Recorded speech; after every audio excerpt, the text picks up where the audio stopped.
m'excuse pour le retard parce que j'ai eu un petit problème au niveau du micro, donc j'ai dû redémarrer, etc. Alors, d'abord, est-ce que, comme d'habitude, est-ce que vous m'entendez? Je vérifie si le son est bon. Oui, monsieur. Oui, on vous entend. Très bien, très bien. Alors donc, je vais commencer directement le cours, et puis s'il y a des étudiants qui attendent, si jamais j'oublie, vous m'arrêtez à chaque. Donc, alors le cours, ça concerne, je l'ai dit la dernière fois, alors ça concerne les structures, ce qu'on appelle les groupes, les anneaux et les corps. Alors c'est ça, en fait, l'objet principal du premier semestre. C'est pour ça que j'ai envie de faire des séances en plus, pour qu'on puisse avancer un petit. Donc nous allons commencer par l'étude des groupes. Alors, avant d'étudier les groupes, donc je vais dire un petit mot. Alors, pour étudier un groupe, on a besoin de deux choses. On a besoin d'un ensemble qui soit non vide. On a besoin de définir une opération sur l'ensemble. Alors, une opération, c'est tout simplement, par exemple, si vous êtes dans R, alors j'ai dit la dernière fois, par exemple, si on est dans R, les opérations qui sont les plus les plus utilisées dans R, c'est l'addition, la multiplication, la division, la soustraction, etc. Donc, c'est tout ça qu'on appelle une opération. Alors, donc, une opération, on va la définir sur cet ensemble. Mais il ne faut pas que ce soit n'importe quelle opération. Il faudrait que, quand on prend des éléments, lorsqu'on on applique cette opération à ces deux éléments, il ne faut pas qu'on sorte, qu'on reste dans l'ensemble. Alors, cette opération-là, lorsqu'elle vérifie cette propriété, ça veut dire que je prends deux éléments,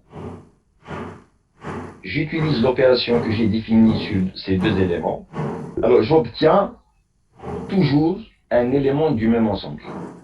Alors, lorsque une opération vérifie cette propriété, on dit que c'est une loi de composition interne. Donc, la première chose qu'on va faire, c'est définir qu'est-ce que c'est qu'une loi de composition interne. Alors, pour aller vite, je l'abrège par LCI. Alors, L, c'est pour loi, le C, c'est pour composition, et I pour interne. Alors, c'est quoi une loi de composition interne?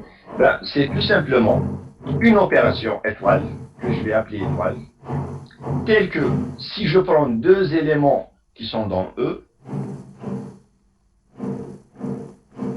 la composée, le nouvel élément x étoile y, par exemple x plus y, x moins y, etc. Donc le composé x étoile y, il faut que ça reste dans E. C'est pour ça qu'on l'appelle interne. On ne sort pas de l'ensemble.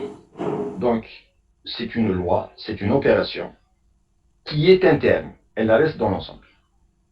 Donc ce qu'il faut retenir, c'est que avant de définir un groupe, donc on prend un ensemble non vide, on définit une opération sur cet ensemble, une opération qui est interne, et lorsque l'opération vérifie certaines propriétés qu'on va définir après, on dit qu'on a affaire à un groupe.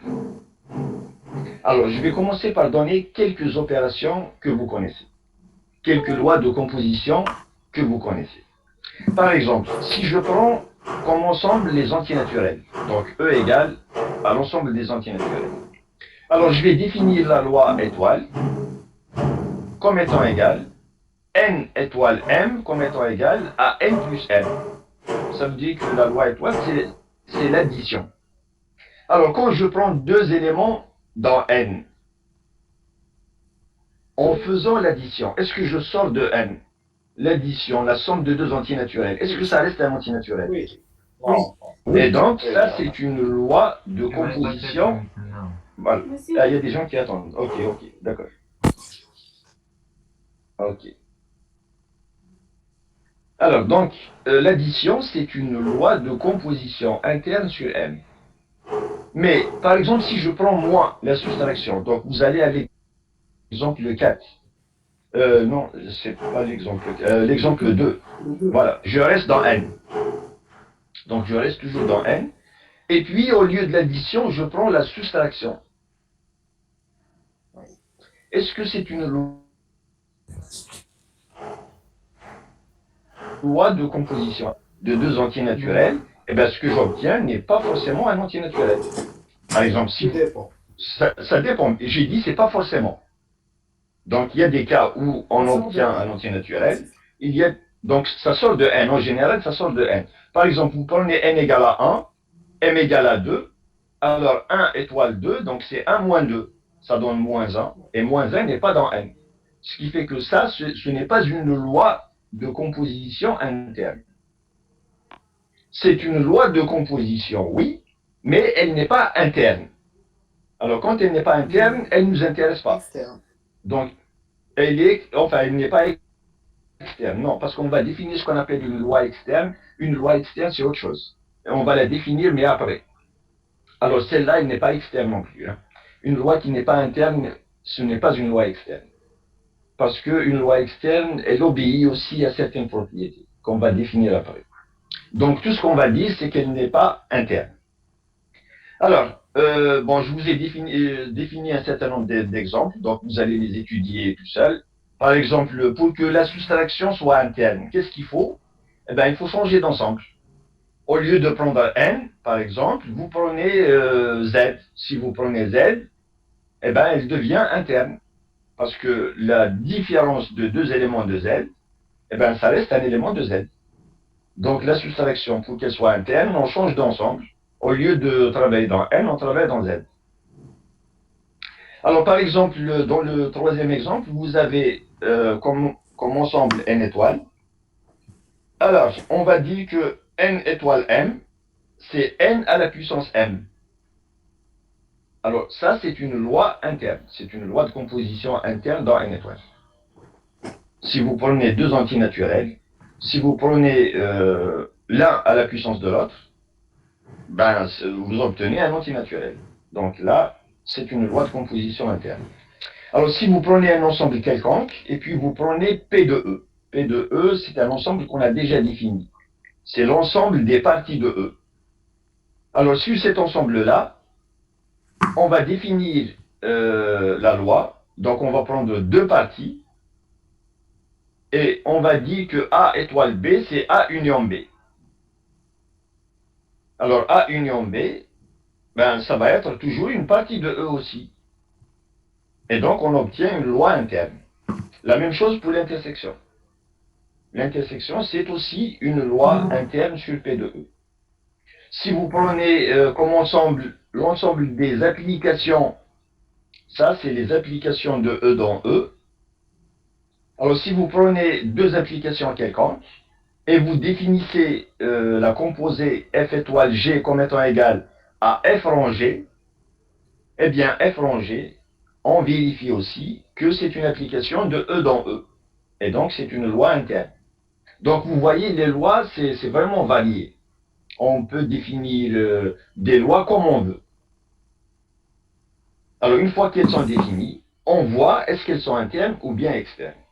Donc, voilà ce qu'on appelle une loi interne. Alors, je répète pour ceux qui viennent d'arriver. Le but de ce chapitre, c'est d'étudier ce qu'on appelle, dans un premier temps, les groupes. Pour définir ce que c'est qu'un groupe, on a besoin d'un ensemble qui est non vide et on a besoin d'une opération qui soit interne. Donc, une opération interne, ça veut dire, je prends deux éléments,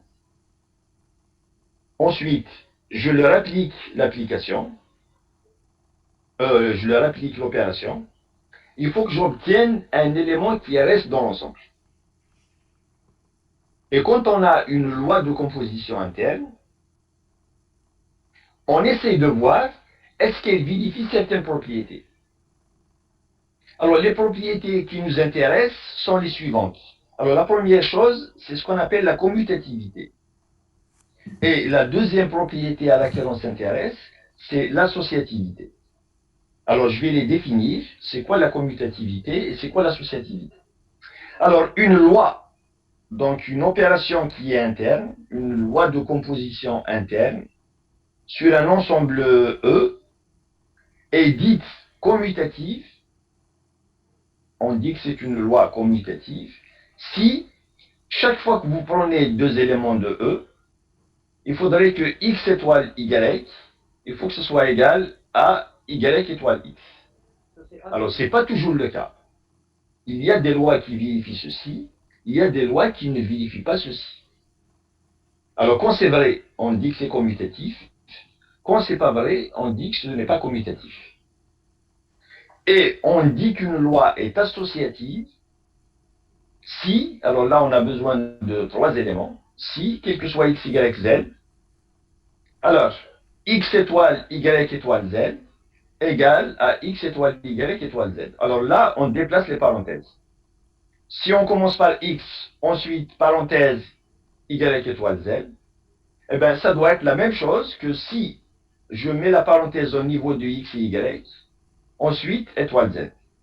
Alors là aussi, il ne faut pas vous dire que c'est vrai, vrai tout le temps. Non. Quand on déplace la parenthèse, eh ben ça change. Lorsqu'on a égalité, c'est associatif. Et lorsqu'on n'a pas égalité, ce n'est pas associatif. Alors, exemple.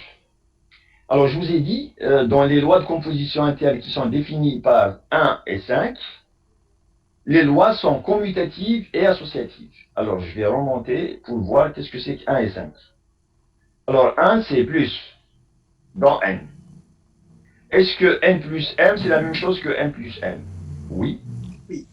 Est-ce que n plus m, parenthèse, ensuite plus k, est égal à n, ensuite parenthèse, n plus k? Oui aussi. Oui, oui. Donc la loi, elle est commutative et elle est associative. Alors, dans l'exemple 5, c'est celui-là. Alors, on a vu, quand on avait étudié les ensembles, ben, on a vu que... Alors, je vais prendre une feuille blanche. Alors, juste une minute, s'il vous plaît. Excusez-moi, juste une minute.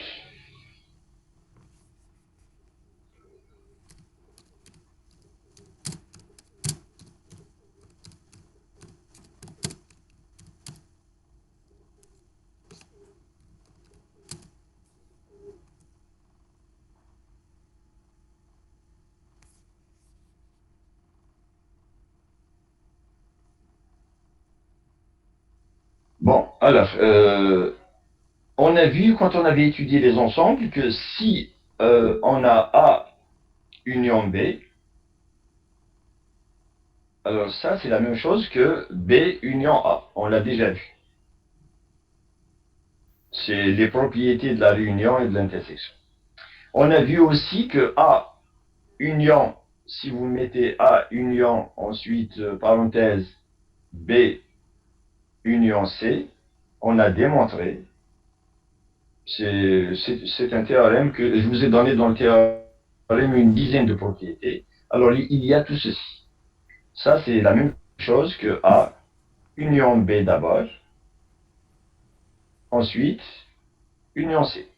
Alors ça signifie que la réunion, elle est associative. Donc on l'a déjà vu quand on avait étudié les ensembles. Alors, c'est la même chose pour l'intersection. Elle est à la fois commutative et associative. Alors maintenant, quelles sont les lois qui ne sont pas commutatives, par exemple? Eh bien, cette loi, n-m, on vient de voir que c'est une loi de composition interne sur Z. Mais est-ce qu'elle est commutative? Est-ce que n-m, c'est la même chose que m-n? Non, non. Ben non. Vous prenez l'exemple de 1 et 2. 1 étoile 2, c'est moins 1. Mais 2 étoile 1, c'est 1. Et moins 1 n'est pas égal à 1. Donc ce n'est pas commutatif. Est-ce que c'est associatif? Est-ce que n, attendez, dans Z, est-ce que n moins, Oui. attendez, est-ce que n moins m moins k, est-ce que ça c'est égal à n moins m moins k? Non. Non, Bien c'est sûr pas que pareil. non, c'est pas pareil. Parce qu'en fait ici, ça vous donne quoi? N plus K. C'est n moins m plus k. Alors que de l'autre côté, c'est n moins m moins k. Donc c'est pas du tout la même chose. Hein. On n'a pas égalité. Donc ce n'est pas associatif. Il faut faire attention, quand on déplace les parenthèses, il y a des choses qui changent. Donc ce n'est pas aussi évident que ça dépend des lois. Des fois ça marche, des fois ça ne marche pas. Donc dans les exemples qu'on avait définis avant, alors je vous ai dit, 1 et 5, elles sont commutatives et associatives, on vient de le vérifier. La loi 6, elle est associative mais non commutative. Alors la loi 6, c'est celle-là, la composée. Alors la composée, elle est associative, on l'a déjà vu. Mais on a vu qu'elle n'est pas commutative. Je vous ai même donné un exemple où f rond g n'est pas égal à g rond f. En général, la composée d'application, elle n'est pas commutative. La composée dans les deux sens, elles sont différentes. Les cas où elles sont égales sont rares. La majorité des cas, c'est différent. Donc, elle est associative, la composée, mais elle n'est pas commutative. Alors, ensuite, les lois qui sont définies dans 3, elles n'est ni commutative ni associative. Alors, 3, ça veut dire, c'est la puissance. N étoile M, c'est ça la 3. N étoile M, c'est N à la puissance M. Alors, cette loi, elle n'est pas commutative et elle n'est pas associative. Alors, je vous ai donné un exemple où elle n'est pas commutative. N étoile M, j'ai pris N égale à 2, M égale à 3 et K égale à 2. Alors, N étoile M, ça vous donne 8. M étoile N, ça vous donne 9. Donc, ce n'est pas commutatif. Alors, l'associativité, si vous calculez N étoile M, entre parenthèses, étoile K, ça vous donne 64. Et si vous déplacez la parenthèse, N, ensuite, parenthèse, M étoile K, et bien, si vous faites les calculs, ça vous donne 512. Donc, ce n'est ni commutatif, ni associatif, etc. Donc, il y a des cas qui sont commutatifs et associatifs. Il y a des lois qui sont commutatives et qui ne sont pas associatives. Il y a des cas où ce n'est pas commutatif mais associatif. Il y a des cas où ce n'est ni commutatif ni associatif. Donc, vraiment, il y a tout est possible. Voilà. Alors, il y a des gens qui attendent. Alors maintenant, donc j'ai dit, on s'intéresse à certaines propriétés. Alors, on s'intéresse à la commutativité, à l'associativité. On s'intéresse aussi à ce qu'on appelle l'existence des éléments neutres, ou bien de l'élément neutre. Alors, qu'est-ce qu'on appelle l'élément neutre par rapport à une loi? Donc, je prends une loi. Donc, à partir de maintenant, les lois qu'on utilise, c'est toujours des lois de composition interne. Donc, je prends une loi de composition interne sur un ensemble E. Alors, on dit qu'un élément E, il est dit élément neutre pour la loi.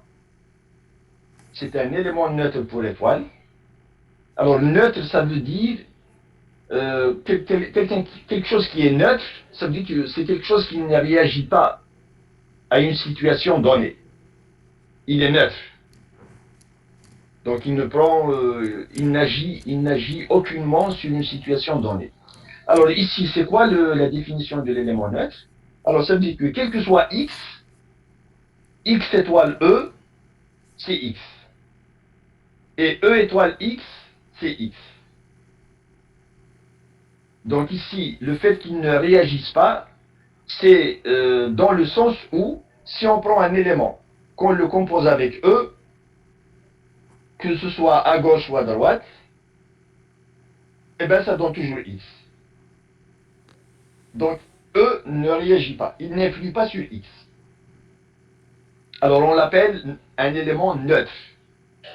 C'est un élément qui est neutre. Alors par exemple, si vous prenez N, l'ensemble Z, etc., Q, R, C, et si vous prenez la loi, c'est l'addition. Donc la loi, c'est la loi plus. Alors quel est son élément neutre? 0. Ben, c'est 0. 0 ne réagit pas. Vous prenez un réel, X, vous lui rajoutez 0, et ben ça donne toujours X. Donc 0, il est neutre. Alors si vous prenez les mêmes ensembles, et que vous prenez comme loi le produit, la multiplication. Alors, ce qui ne réagit pas, c'est 1. Vous prenez x fois 1, ben, ça vous donne toujours 1. Ça vous donne toujours x. Donc, 1, c'est l'élément neutre. Alors, si vous prenez maintenant P de E, alors si vous prenez P de E, allez, je vais effacer le résultat. Si vous prenez P de E, donc l'ensemble des parties de E, et que vous prenez le étoile, c'est la réunion. Étoile, c'est la réunion. Quel est l'élément neutre? Vous prenez A union quelque chose, ben ça vous donne toujours, ben c'est l'ensemble vide. Voilà. Pour la réunion, ben l'ensemble vide, il est neutre. Parce que A union l'ensemble vide, c'est A. Et l'ensemble vide union A, c'est A. Donc, c'est l'ensemble vide. Alors, quel est l'élément neutre par rapport à l'intersection? C'est l'ensemble lui-même, A inter A. Oui, mais si vous changez B, si vous prenez un autre B, L'ensemble vide, monsieur. il faudrait que l'élément neutre, regardez l'élément neutre, il faut que quel que soit l'ensemble que vous prenez, quel que soit X, quel que soit X, C'est eux, c'est étoile, eux aussi, c'est eux. E, c'est toujours C'est eux. X. Donc le E, il ne faut pas qu'il dépende de X. C'est eux. D'accord? Vous prenez un ensemble quelconque, Alors il faudrait que A inter l'élément neutre, il faudrait que ça vous donne toujours A, quel que soit A. Donc ça va être quoi cet élément neutre? C'est eux. C'est E, c'est l'ensemble E, c'est l'ensemble E, effectivement. Donc l'ensemble E, puisque ça se passe dans E, les P de E, c'est les parties de E. Tous les ensembles que vous prenez, ce sont des parties de E. C'est des sous-ensembles de E. Donc ils sont tous inclus dans E. Alors si vous prenez A inter E, comme A est inclus dans E, eh ben ça vous donne A. Et E inter A, c'est la même chose, ça vous donne A quel que soit A. Ce qui fait que l'élément neutre ici, c'est E. Et puis, pour les applications. Alors pour les applications, l'ensemble des applications munies de la composée.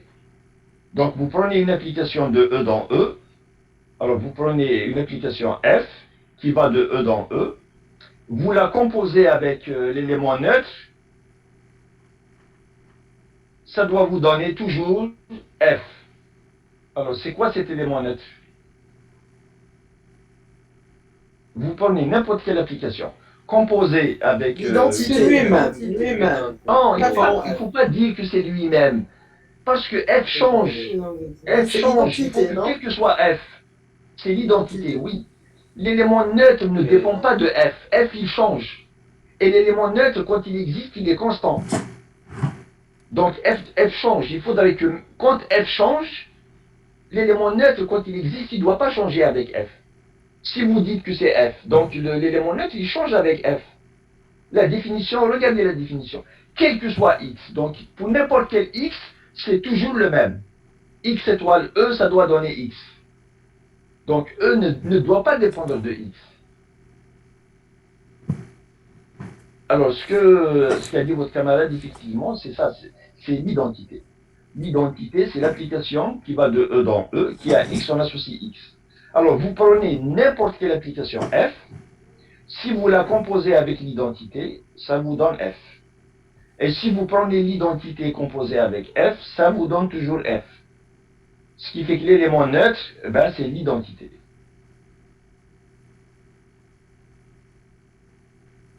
Et puis, il y a des lois qui n'admettent pas d'éléments neutres.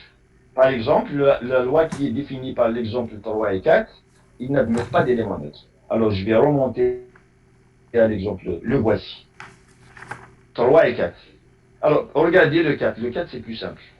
Est-ce qu'il y a un élément neutre? Est-ce que dans Z, je peux trouver un élément tel que, quel que soit n dans Z, quel que soit n dans Z, n étoile E, donc n moins E, ça doit me donner n, et E moins n égale à n. Non. Alors, c'est quoi la solution de la première équation? E égale à C'est 0. E égale à 0. Mais ça doit être, il faut que E vérifie les deux équations. Les deux, à gauche et à droite. Et ici, c'est quoi le E? 2n. 2n. C'est 2n. Est-ce que c'est le même n? C'est le même E? Non. Non. Non. Ben, si je remplace 0 ici, je vais avoir 0 moins n égale à quoi? Moins. Égale à n. Donc, moins n égale à n, quel que soit n dans z. Est-ce que c'est possible? Ah non. Non. Donc, il n'y a pas d'élément neutre. Il n'y a pas une solution qui est commune à la première et à la deuxième. Donc, il n'y a pas d'élément neutre. Ce qui fait que l'élément neutre, il peut exister. On a donné des exemples où il existe. Et puis, il y a des exemples où l'élément neutre n'existe pas. Alors maintenant, il y a une proposition qui dit la chose suivante. Ça, c'est très important. Alors, il dit que lorsque l'élément neutre existe, il est forcément unique. On ne peut pas avoir deux éléments neutres pour la même loi. Quand il y a un élément neutre, on a vu qu'il n'existe pas toujours, mais quand il existe, il est forcément unique. Alors, comment on montre l'unicité? De manière générale, lorsqu'on vous demande de montrer qu'un objet est unique, vous supposez qu'il y en a deux, et vous montrez qu'ils sont égaux. C'est comme ça qu'on montre l'unicité. Donc, je vais prendre une loi de composition interne. Alors, je suppose que E et E' sont deux éléments neutres, donc je suppose qu'il y en a deux. Ensuite, on montre qu'ils sont égaux. Alors, le fait que E, c'est un élément neutre, qu'est-ce qu'il vérifie? Alors, il vérifie, quel que soit x étoile E, c'est égal à E étoile x, égal à x. C'est ça la définition de l'élément neutre. Et comme E' est aussi neutre, donc, quel que soit x étoile E', c'est E' étoile x, et c'est aussi égal à x. La première équation, je l'appelle 1, et la deuxième, je l'appelle 2. Alors, comme 1 et 2 sont vérifiés, quel que soit x, alors, je vais prendre x égale à E' dans la première. Donc, c'est vrai quel que soit x, donc c'est aussi vrai pour x égale à E'. Alors, que devient la première équation quand je remplace x par E'? Alors, ça devient E' étoile E égale à E étoile E' égale à E'. Ensuite, je vais prendre x égale à E dans la deuxième. Si je prends x égale à E dans la deuxième, alors j'obtiens E étoile E' égale E' étoile E égale à E. Mais alors, regardez ici. E' étoile E, il est ici. Ensuite, E étoile E', il est ici aussi. Ça veut dire que cet objet, d'un côté, il est égal à E', le même objet qu'on retrouve ici, il est égal à E.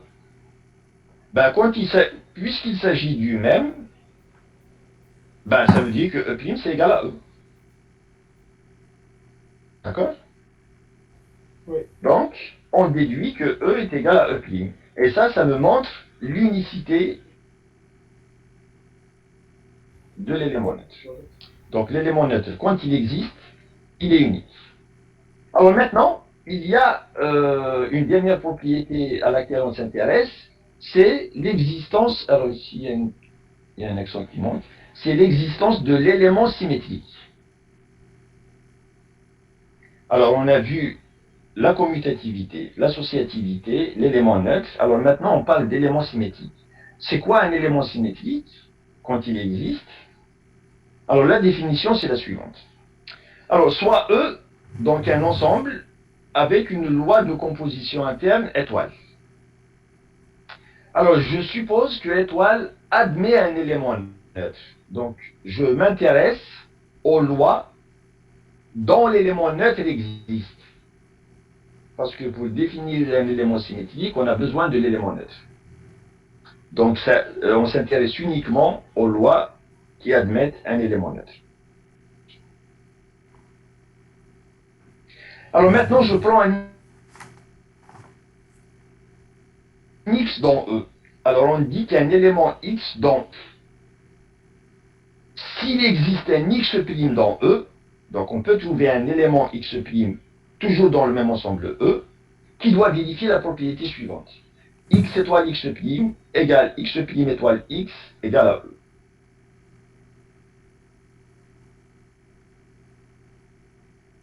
Alors, X', quand il existe, il s'appelle le symétrique de X.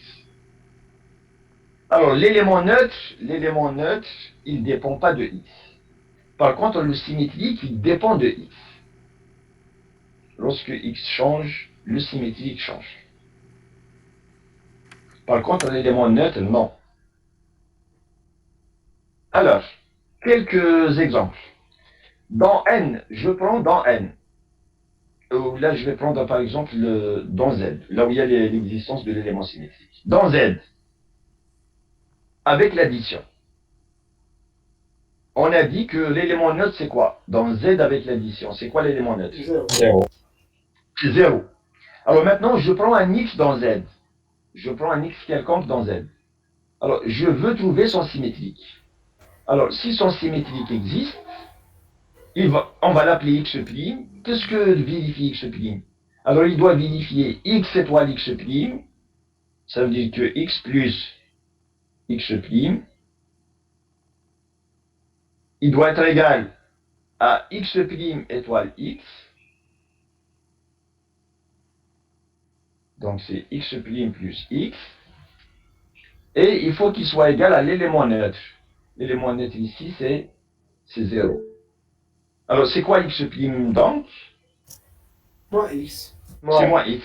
Alors, non seulement, alors quand vous le trouvez, ça ne veut pas dire que c'est le symétrique. Il faut vérifier aussi qu'il reste dans l'ensemble. Donc, moins X appartient à Z. Donc, le symétrique, c'est moins X, et moins X appartient à Z. Mais, si vous prenez N, avec l'addition toujours, si vous prenez X dans N, c'est la même chose. X appartient à N. S'il admet un symétrique, alors il vérifie la même chose. Il vérifie X plus X' égale X' plus X égale à 0. Et donc le symétrique, c'est quoi ici? C'est quoi la solution de cette équation? Moins X. C'est moins X.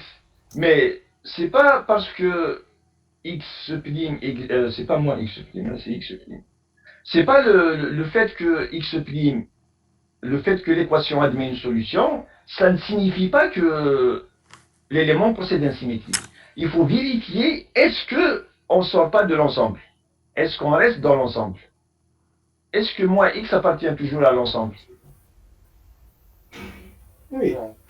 Ah oui, est-ce que moins X est toujours dans N? Si vous prenez non. X égal à 2, non. Moins 2, Donc c'est le fait que, C'est voilà, à Z.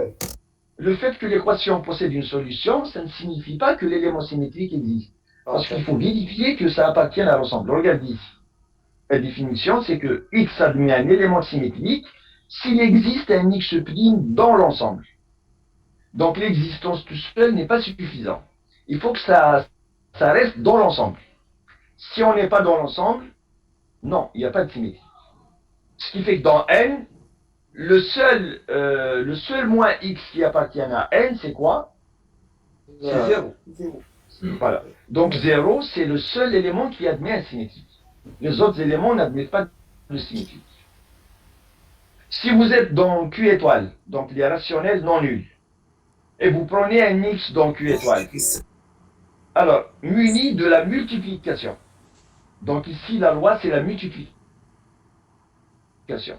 C'est quoi le symétrique donc d'un X? Alors, qu'est-ce qu'il doit vérifier? Il doit vérifier X étoile, donc X fois X', il faut qu'il soit égal à l'élément neutre. C'est quoi l'élément neutre pour la multiplication? X à la puissance moins 1. C'est 1. Ah oui, élément neutre. Et il faut que ce soit égal aussi à X' fois X. Oui. D'accord? C'est quoi le X' à ce moment-là?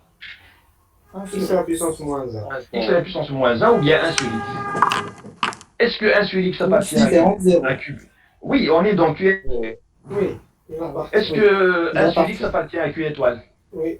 Oui. Oui. Donc le symétrique de tout X non nul, c'est 1 sur X qui reste dans l'ensemble. Donc il y a l'existence du symétrique. Alors maintenant, si vous êtes dans l'ensemble des applications, donc F, c'est une application qui va de E dans E.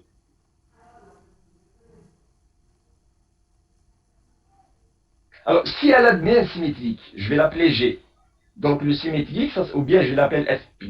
Donc, la loi ici, c'est la composée. Hein. Alors, donc on va avoir F rang F',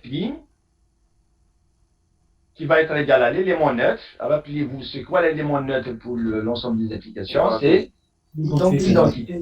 C'est l'identité. Et puis, ça doit être égal aussi à F' De F. rang F.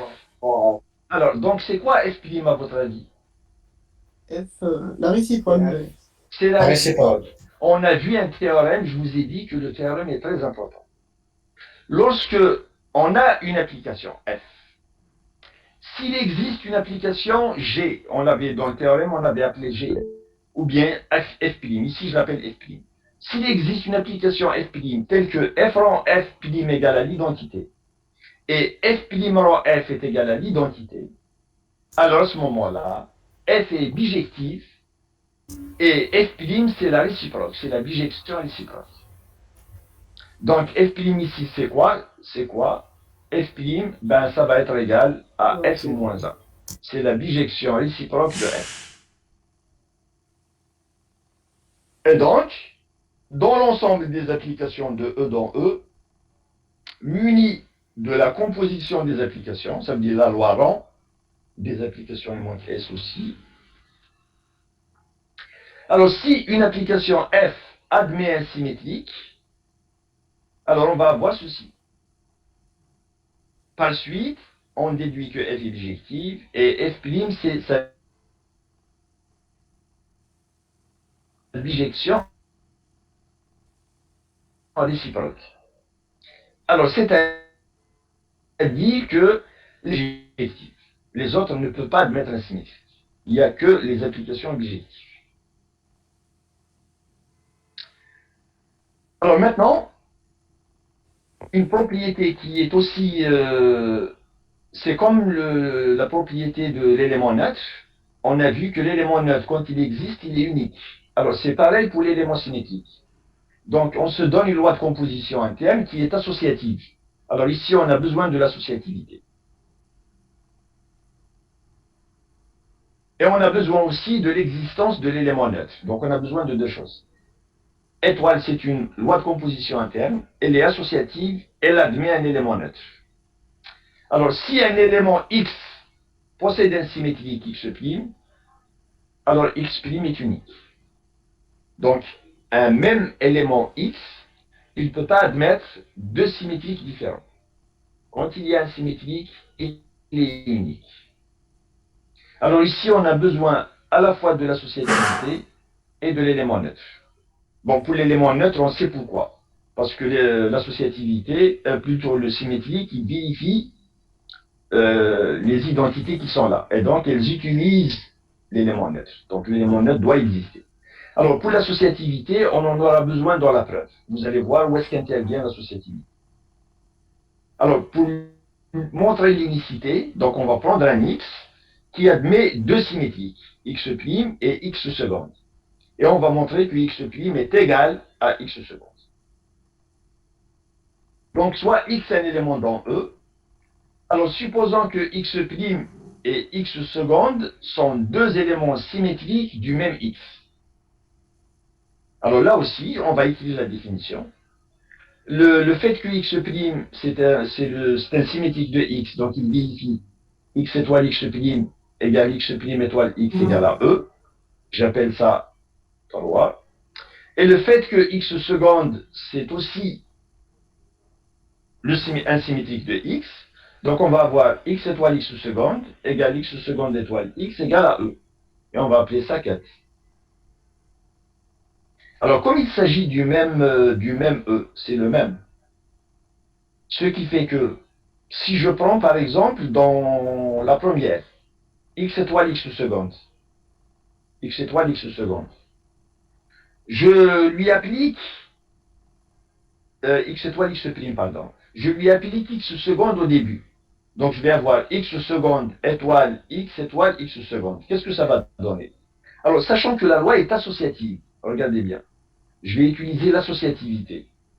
Sachant que la loi est associative, il y a des gens, oui, il y a quelqu'un qui vient d'arriver.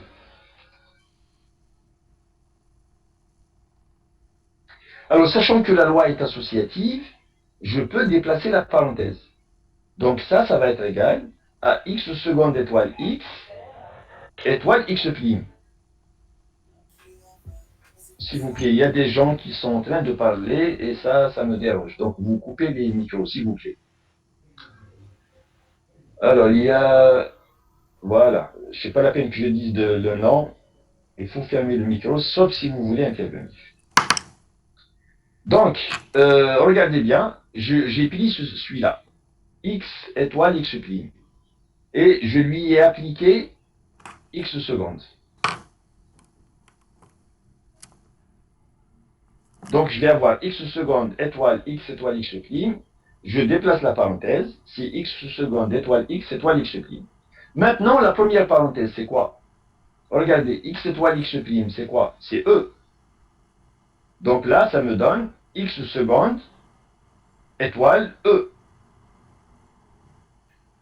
Quand je déplace la parenthèse, je regarde c'est quoi x seconde étoile x.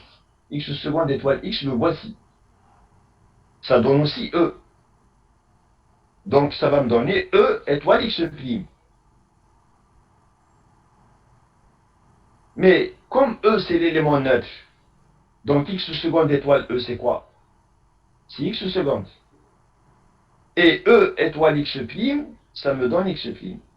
Et donc je viens de montrer que x seconde c'est égal à x prime. Donc si je suppose qu'il y a deux symétriques, ils sont forcément égaux. Et donc, il y a unicité. Il ne peut pas y avoir plusieurs. Il y a un seul. Quand le symétrique existe, il est unique. Alors maintenant, on a défini tout ce qu'il faut savoir pour savoir ce que c'est qu'un groupe. On arrive maintenant à la première structure, c'est la structure de groupe. C'est quoi un groupe? Alors un groupe, c'est quoi? Alors l'ensemble, je vais l'appeler G parce que le groupe ça commence par G.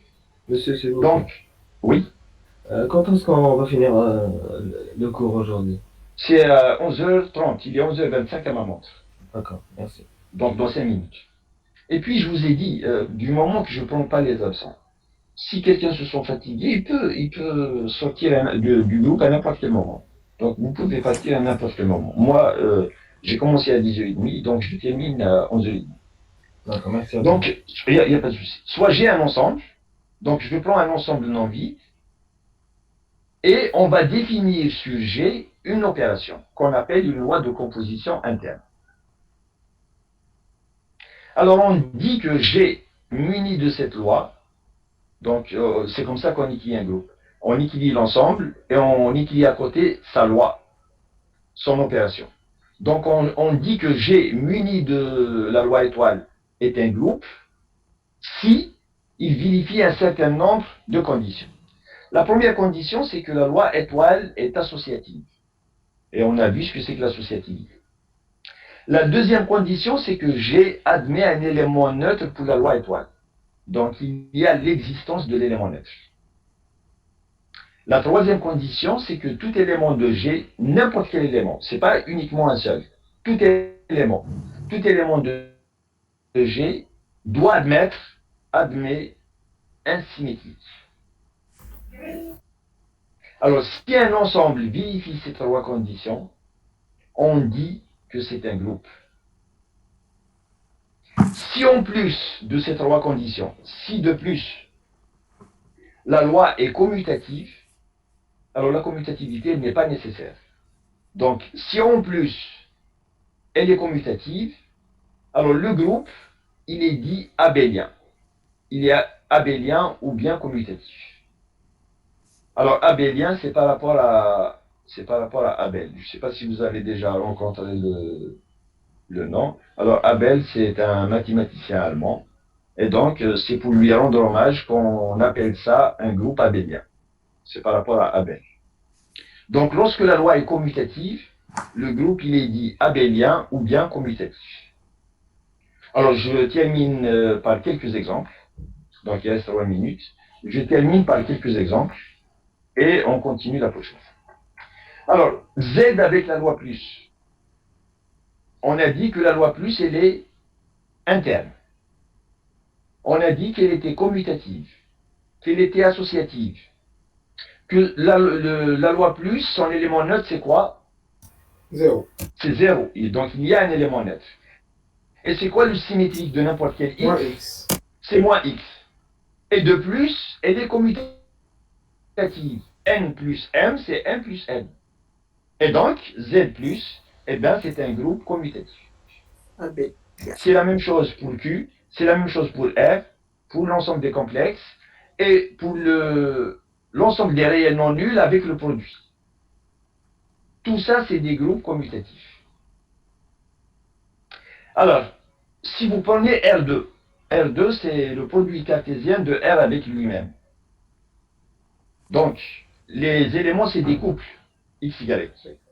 Alors, si je définis la loi comme étant égale, si vous prenez deux couples, je définis une opération sur les deux couples. Donc, x, y étoile x', y', si je définis ça comme étant égal à x plus x', y plus y'. Alors, le plus ici, c'est le plus de R. Est-ce que vous suivez? Le plus, parce que là, ce sont deux réels.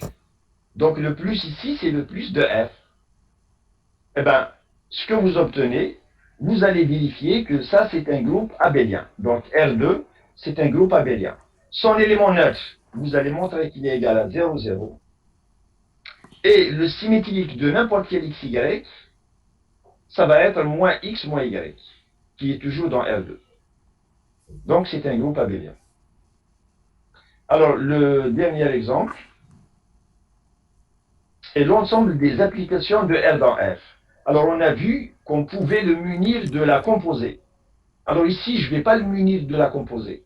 Je vais le munir de l'addition des applications. L'addition des applications. Alors, comment on définit l'addition de deux applications?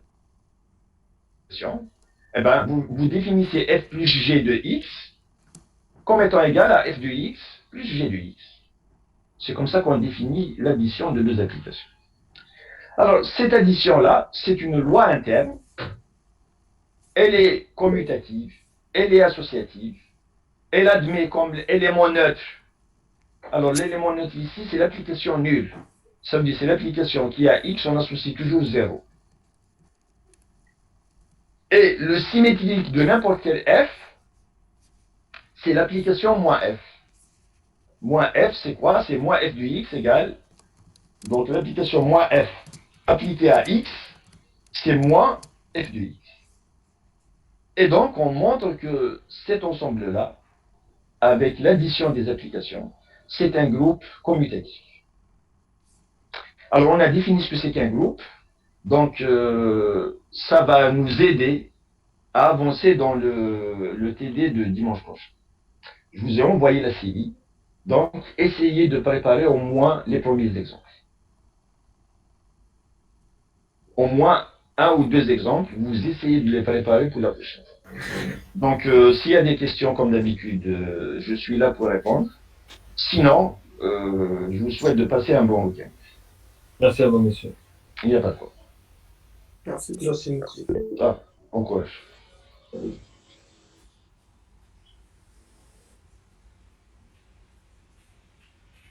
Bon, alors apparemment il n'y a pas de questions, donc je vais mettre un terme à la réunion.